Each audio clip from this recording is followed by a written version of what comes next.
Guys, I've got a plane to catch. I've literally got a flu and I don't care. I need to talk about Sex and the City, specifically Natasha's character. This is Natasha. This has been living rent-free in my mind for days. Even when I've been sick, I literally was like, I can't wait another week to talk about this. Like, this has to be talked about now. I've been thinking about it so much. It interests me like so much. I was like, no, we're doing it. We're talking about it. The way that Natasha was treated in this show was literally abysmal. It was so sad. Like, she deserved so much better than what she got. And when you rewatch the show, you realize that Carrie was truly the villain the whole time, even though she's supposedly meant to be like the cool main character who you root for, who you think is cool. She's actually not cool at all. And she's like a horrible character, and you see that through her internalized misogyny and the way that she portrays other women. I'm human, it happened. No, honey, you're a woman. So in this show, Carrie has an affair with Big. She's literally the other woman, even though she denies it. And Natasha is cheated on by Mr. Big. She handles it with such grace, with such composure. Like, she's literally the classiest woman. She manages to move on with her life, remarry, and speak with such dignity towards Carrie and really stay calm and not scream at her or anything when she's trying to talk to her, even when she's so mad. And I just admire her so much. She's truly a class act. And that's why I wanted to talk about this today, because I just like literally think she is now what a lot of women want to be. Like, maybe at the time watching the show everyone wanted to be Carrie, but now looking back at it, everyone literally wants to be Natasha and aspires to have her level of self-control and composure and ability to sort of articulate herself so well and to not stoop to Carrie's level. And the way that she just tries to put it all behind her and move on with her life is beyond classy and just so elegant. And she's not just rich and elegant or well dressed, it also is on the inside. Like, she values herself in a way that Carrie never could have, and that's why Carrie was jealous of her. So let's get into why Natasha is actually one of the most underrated and best characters in Sex and the City.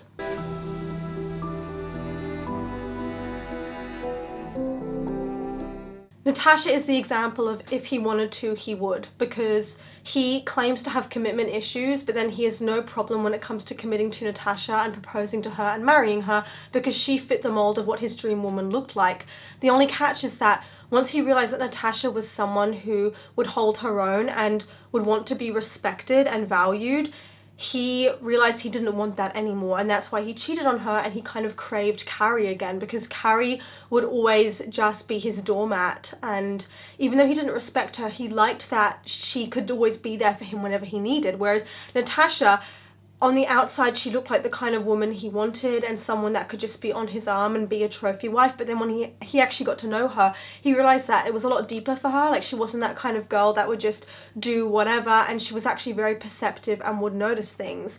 Now, I'm not saying Natasha's perfect, but she absolutely carries herself with grace, and you see that through how she's the most well-adjusted character at the end of the show. She's the one that's remarried, and she didn't allow Big to waste her time. She was only like 25. She didn't waste years ruminating on him. She moved on. She didn't give him another chance after he cheated, and she got another husband and had a happy life and didn't think about it again or speak to Carrie, and that's the way to deal with it. But the sad thing for me is the way it unfolds and the way that Carrie treats her. It was actually appalling, and I find Carrie's behaviour absolutely sickening. Like, first of all, she's being the other woman and doesn't want to be called out on it, but also she's saying bad things about Natasha even before she's met her, making fun of her for being too skinny or saying she must be dumb or simple, because she wants to believe that there's something wrong with Natasha. She doesn't want to think Natasha could be this great girl. She wants to shit talk her. And the funny thing is that when she first meets Natasha is so kind, she's civil, like, she knows that Carrie and Big had a history, but she's not triggered by it or mean by it. She's still very respectful with her and very elegant. And obviously Big spoke very highly of Carrie because he had a soft spot for her, and so Natasha sees that. She's like, oh, Big said so many nice things about you, but she's not threatened. Like, she's secure in her femininity where Carrie wasn't. And when Natasha realized that Big wasn't going to treat her right and wasn't on her level, she just moved on. She didn't allow it to make her cynical about marriage or about love. Like, she just realized it wasn't for her, and she didn't allow it to define who she was as a woman or shape her view of men as a whole, which I really respected. Like, she's absolutely such a classy lady. But Carrie still is determined to say mean things about Natasha and criticize her. Even though Natasha was nice to her, she wants to be the other woman and cheat. And that was so sad to me because she is making all these judgments about her and thinking about herself the entire time and not once thinking, hang on, how will my actions affect Natasha? How will Natasha feel? She's just thinking about herself and how she's the only one that will get hurt in all of this and not Natasha. And basically, she wants to criticize Natasha, but also at the same time seeks her approval. It's really strange. We'll get into that in a second. Like, she is jealous, but also idolizes her, right? But she is having this affair with Big, in Big and Natasha's bed, in their apartment, eating from the fridge, which is awful. Like, she wouldn't even do it in her own apartment. She went to Big and Natasha's apartment. And the worst part is that when Natasha catches her in the act, Carrie runs away like a coward rather than stopping and talking to her. And Natasha's trying to talk to her. She's like, hey, Carrie, I know it's you. Talk to me, please. Face me. But Carrie doesn't want to take responsibility. And the worst part is Natasha falls and hurts her tooth really badly. I felt so bad seeing that scene. Like, Natasha's acting was so good. She looked like she was in so much pain and it looked horrible. And obviously out of guilt, Carrie doesn't leave her there. So she does take her to the hospital, but she kind of drops her off and leaves her there. She doesn't want to stick around and talk to her. She's again just running away. She's not taking responsibility for the fact that she caused the accident that hurt Natasha in the first place. If she hadn't ran away like a coward, Natasha wouldn't have hurt herself, right? But the funny thing is that even though she doesn't want to take responsibility, later, days later, she's like, I kind of do want Natasha's approval. I do want to almost make myself feel better and not need to sit in this guilt I feel by knowing Natasha's cool with me. So she keeps trying to call her, get a hold of her, find her at work like a stalker. She cannot just accept the weight of her actions. She wants to check that it's all good between them, right? Which is crazy. And Natasha's like, go away, I don't want to speak to you. So Carrie finds her at work. And the funny thing is, Carrie actually wants to believe that Natasha would have something to say sorry for or apologize to her. Like, Carrie has this hopeful look in her eyes when they're talking about apologies because she actually thinks that Natasha might say, I'm sorry too, which is insane because Natasha has nothing to apologize for. And again, Carrie, her seeking her out and trying to talk to her after causing that accident for her was really bad because it wasn't her trying to genuinely apologize. It was just her trying to see in a way where the Natasha approved of her or in this stalkery way. And Natasha saw right through it. She saw that it wasn't genuine. She saw that Carrie had bad intent. I think she could tell that Carrie had been bad-mouthing her because we always know that as women. We know these things. I think she knew that Carrie's heart wasn't in the right place and she wasn't genuine. And she does not want to engage with her. And she calls her out in a very lovely way, very direct, but still firm, basically being like, I don't want anything to do with this or you're crazy. And Carrie has such a hard time accepting that. And if any of us growing up were Carries, I hope that we would evolve to be more like the Samanthas and Natashas of the world and just have a little bit more self-respect in a sense. But Natasha's not just classy on the outside, she's actually classy on the inside, and she knows her worth, and she didn't want to engage in a revenge thing, she just wanted to move on. Hi, it's a pleasure to meet you. I've heard so much about you. Oh, really? But what's crazy to me is that Carrie is seeing herself on the same level as Natasha, and she's almost convinced herself that her and Big was something deeper and that they were in this really serious relationship and that Big could never love Natasha in the same way that he loves her. And she's always thinking about Natasha, like she's low-key obsessed with her, ruminating on it. And she's like to her friend, oh, when you break up with someone, where does all the love go? And I think Samantha's like, to his next girlfriend. And Carrie's like, no, you cannot tell me that he loves Natasha the same way he loved me. Like, there's no way that he'd have anything in common with her. Like, there's no way. She doesn't want to believe that he would choose someone else over her, but she's acting as if her and Natasha are in competition or they're on the same level. But what's crazy is it was never that way. He never, ever took Carrie seriously. And Carrie was only ever a booty call, a placeholder at best, right? But Carrie's so delusional and insane, she's actually convinced herself that what they had was this serious thing, or that they have this amazing connection, which it never was. If you look back separately at the Carrie-Big relationship, he didn't want to be seen with her. There were so many nights where they were just ordering takeaway, and staying at home, and she kept wanting to go out to events, and he didn't want to be seen with her. And the funny thing is, he's so slimy.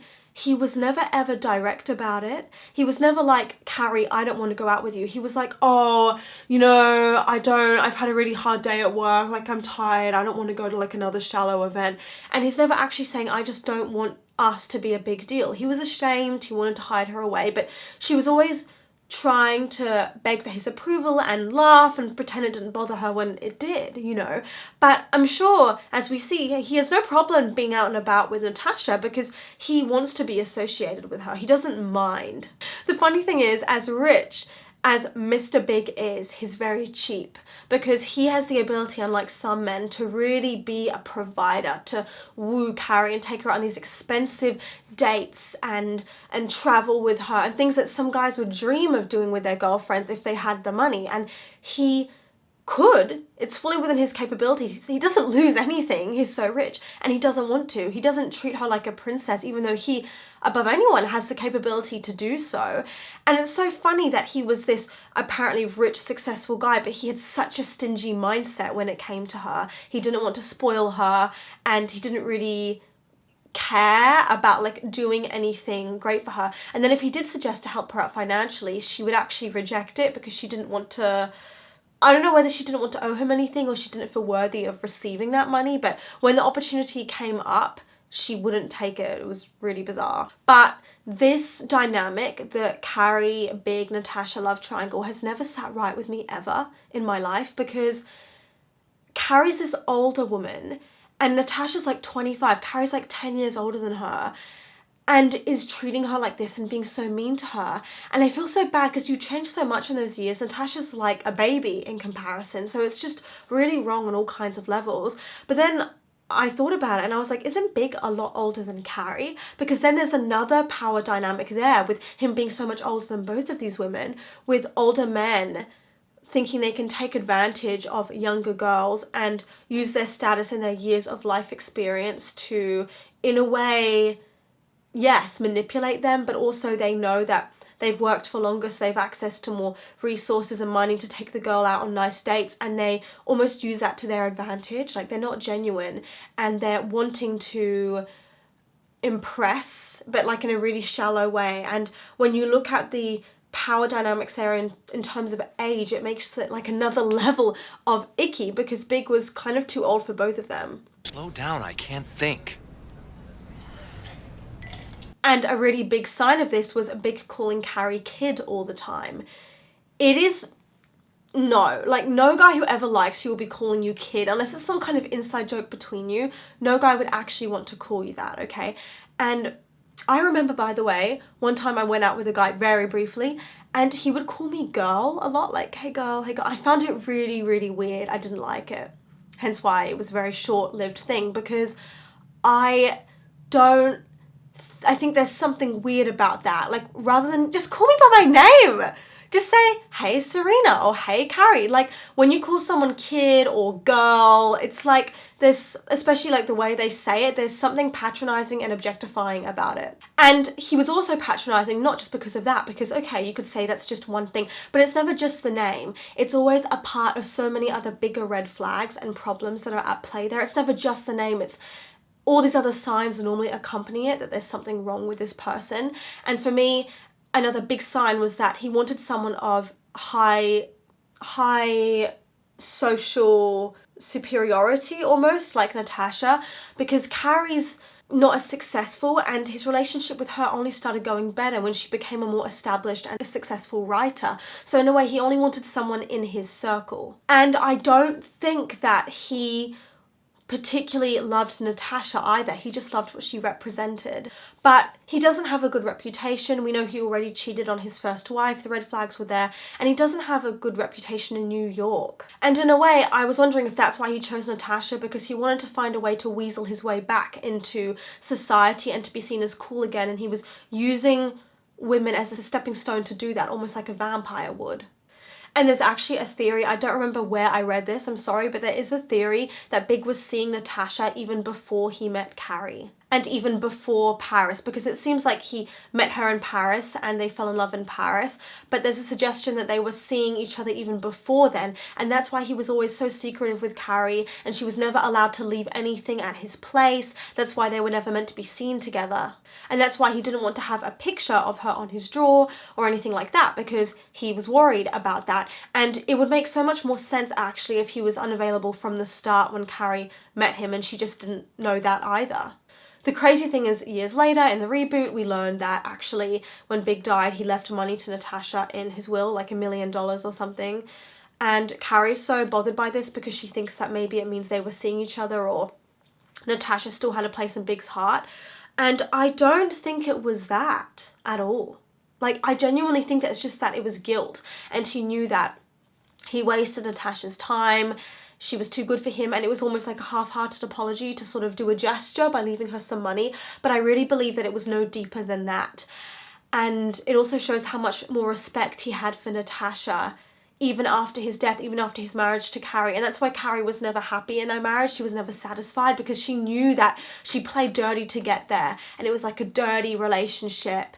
It was spoiled, and he was never really hers. And that's the thing, is you cannot control or trick someone into loving you. You cannot pressure them to do or say the things you want to do. And so many women think that by sheer force or by nagging, you can get a guy to take you on dates, to take better care of himself, to be nicer to you, to do the things you want.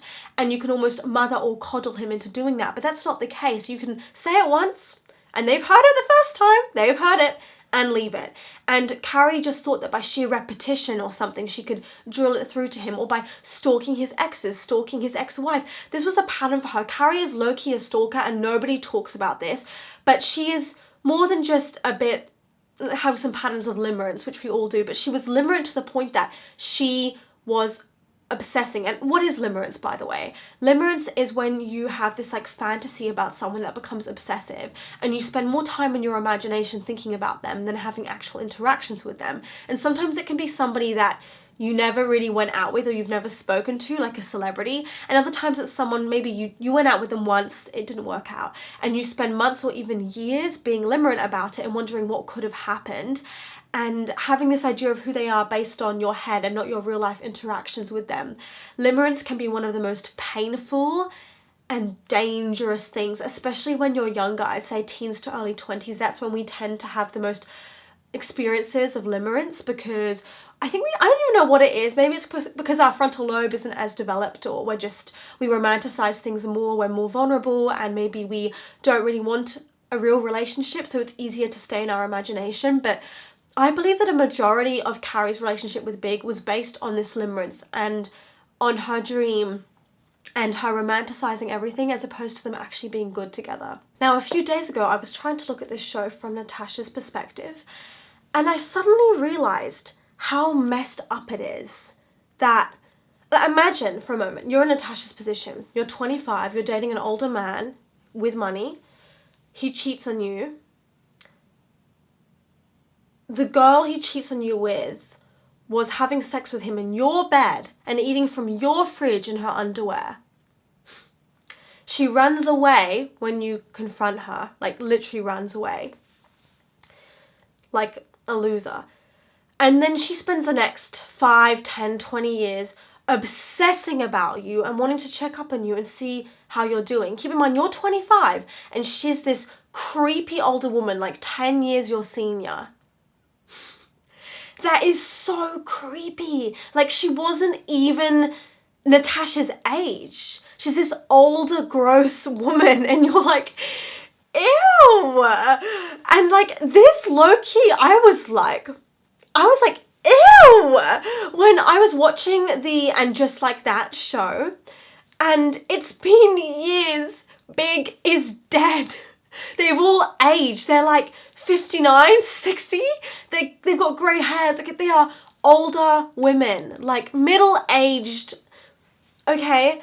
And Carrie is still obsessing over Natasha. Like, she's low-key obsessed with her. Like, she wants to be her. And when she finds out about the money in the will, she's like, I wonder how Natasha's doing. I should go check on her. And goes and stalks her and tracks her down again. I'm like, You've got to be joking. How long is this going to go on for? It's not even the fact that they're older now. It's just the fact that she can't let it go and she's still stuck in the same mindset she was in when she was 20. She hasn't grown as a character. And the funny thing is, poor Natasha has nothing to do with it. She was just another classy brunette, which is Mr. Big's type. And Carrie still cannot get closure and leave her alone. The saddest part is it's true to life because so many people are like that and they just don't learn no matter how old they get. But there's something truly pathetic about a woman who's literally 60 obsessing over the same thing from like 10 years ago. At a coffee shop? At my job? Where are you gonna hunt me down next, Carrie? In the showers at Equinox? There's again a lot of theories that Big was using these women, which I agree with. I don't even think it's a theory, it's just fact at this point. He was using them. And he wanted to be seen as cool, but nobody in New York liked him. I think in many ways that's why he wanted to pursue something in Paris, because no one knew him there. It was a fresh start.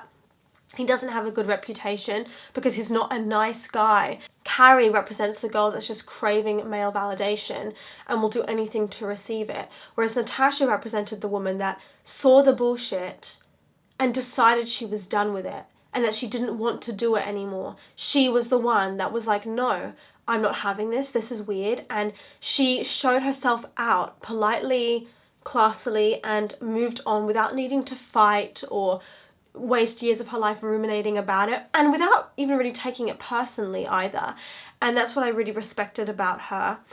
I don't think it was fair what happened to her. I think Mr. Big took advantage of her and he shouldn't have married her if he knew he was going to cheat. And the biggest bad guy in all of this is really Big because he was using Carrie. He enjoyed her attention. He profited off it. He could have been a lot clearer from the start, verbally, that it was never going to be a thing.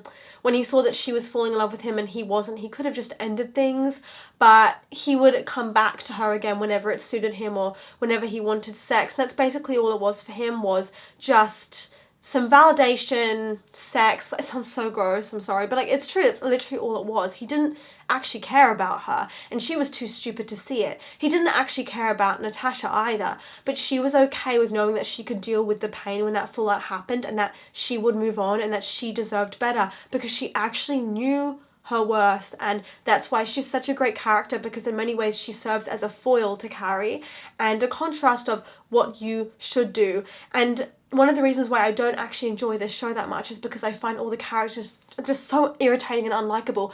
But my biggest problem with the show and why I can't rewatch it for fun is because of Carrie. Her voice grates me. I cannot stand this bitch. I don't like her. I don't like her attitude. I don't like the actress who plays her.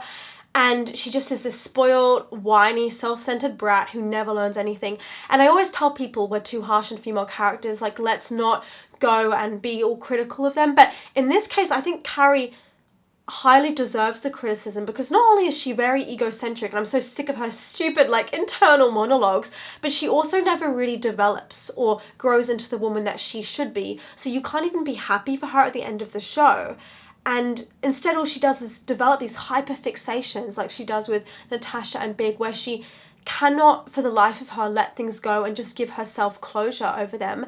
To be honest, it was really creepy, and I don't blame Natasha for being very uncomfortable, because Carrie has a real boundary problem. She can't even do an apology correctly, and then when people call her out, she responds so badly to it. And this is another thing we need to talk about, which is going to be the next video, is actually Charlotte and Carrie's jealousy of Charlotte. She is so jealous, and this is another reason why I don't like her character, is because I would never be friends with someone like Carrie. Trust me, I've had enough of them in my life. Nobody wants that. You want girlfriends that really have your back. But they need to be comfortable enough in themselves to do so and to lift you up. And she was so jealous of Charlotte. We'll talk about that in the next video. So I know, otherwise I'll go and get into that now because I'm so passionate about it. But in many ways, Charlotte and Natasha were very similar. They were very, very similar characters. And they were both classy brunettes, well-educated, came from nice families with quite an upper-class background. And in a way, I think Carrie knows that she doesn't fit the mold of what Mr. Big wants, because she's just not his type. And I do think it's a really massive red flag, to be honest, when a guy has like a type or a certain type of woman that he always dates and is into, like short brunettes for example, and then he goes for someone like Carrie because he treated her as the stereotype of the dumb blonde and blondes are just for fun, and he really seemed to believe that and go along with that. I don't think he took her seriously because also she wasn't his type, and someone like Natasha was his type. If he'd met Charlotte first, he would have probably been in love with her. And I think it's very dangerous when you start noticing that someone has a type to try and convince yourself that it's not a problem, because I mean sometimes it's not a problem, sometimes like you're different to their usual type, but not always. And I do think it's important to not just turn a blind eye and to inquire as to why they're interested in you when their type has always been something like, I mean if it's a physical type, because he only really seemed to like a certain type of woman and Carrie wasn't that. And I'm not saying like he didn't find Carrie attractive because she's gorgeous, but he also wanted someone of a certain social background, and Carrie was trying really hard to fit into that world, but I do believe that he wanted someone more like Natasha in a way, and that's also one of the reasons why Charlotte actually stood up for Natasha and called Carrie out on it, because she probably saw herself in Natasha. She saw the similarities, and that's why she was probably disgusted that Carrie was being so mean about Natasha, because she was probably thinking, but I look like Natasha and we're very similar in a lot of ways. We're both kind of soft-spoken, elegant ladies. So if you don't like Natasha and you're happy to speak this way about her, then you must not like me either, and you must be jealous of me too, right? And she is like the only one, which I really respected out of all the women, to really call Carrie out and to say that she's being selfish and that she's never once considered how Natasha would feel in all of this, and that Carrie is in fact the other woman. Now, none of the other girls really did that, and Charlotte was the only one to properly name and shame, which is the only right thing to do in this situation, because Carrie needed a good slap across the face is what she needed, and she needed a reality check, most importantly, because you can't behave like that. It wasn't just an affair, she was doing it in their apartment, in Natasha's bed. It's just the lowest of the low, especially considering that she'd met Natasha, and Natasha was nice to her, but she didn't want to know her. She chose Big over a potential friendship with Natasha, and that's really sad to me, and it showed how shows of that time were so kind of male-centered and they thought they could get away with stuff like that, whereas now I think people would be much more critical because nobody cares and nobody wants to see that. It's just disheartening, to be honest, to see someone continually choose this mediocre white man over what could be a genuine female friendship. So let me know in the comments what you think, and I will see you guys for the next video. And also I apologize if the lighting's slightly different to my usual videos. I don't have my lighting rig today, but again, I was just so impatient to get this video out for you. So subscribe if you want to see the rest of my Sex and the City series, and I will see you guys for the next one.